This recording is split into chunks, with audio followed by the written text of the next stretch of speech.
So you own a piece of land and you want to develop something on it. Well, that's great, but whoa, let's not get ahead of ourselves here. Before we get into bricks and mortar, there's something that needs to happen first. The permitting process. Yeah. If your land is located in one of the Cowichan Valley's 9 electoral areas, the first thing you need to do is to get permission from your regional government, the CVRD. You know the phrase, ask forgiveness, not permission? Yeah, please don't do that here.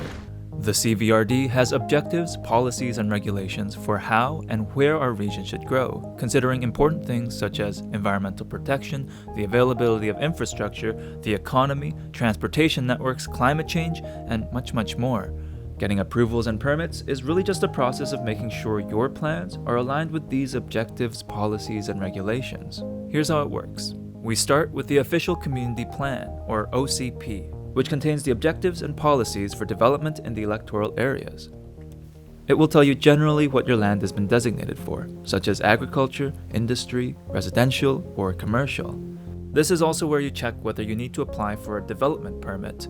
The OCP identifies certain areas that need special attention, such as lands with steep slopes, lands close to the water, or environmentally sensitive lands. If your property is in one of these areas, you'll need a development permit. The next step is to check the zoning bylaws. These are the regulations that get into the details of what can and can't be developed on your land, such as its current use, how tall buildings can be, where buildings sit on your site, and the density of development. If your development idea is consistent with the OCP and the zoning bylaw, then the process is pretty straightforward. But what if you're thinking outside the box, or should I say outside the zone? Well, then you've got a few options. A development variance permit allows for minor exceptions to the rules if you can prove you have a special case for an exemption.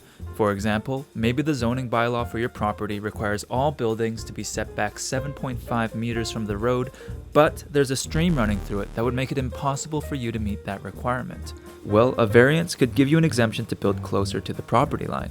Another option is to apply for rezoning. You might do this if what you are suggesting is not permitted under the zoning bylaws, but you can make a case for why it fits within the broader vision of the OCP.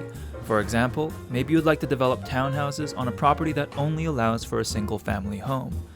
Now, what if your development idea doesn't fit the vision of the OCP? Well, then that requires an application to amend the OCP. Any changes to the OCP or the zoning bylaws need to be very carefully considered. Your application will require public feedback before it is ultimately voted on by the CVRD Board of Directors. Ultimately, new developments stick around for a very long time, so it's important to carefully consider everything that gets built.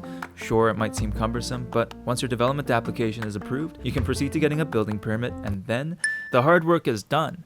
Well, other than actually building the thing, of course. To learn more about development in the Cowichan Valley, check out our website, www.cvrd.bc.ca.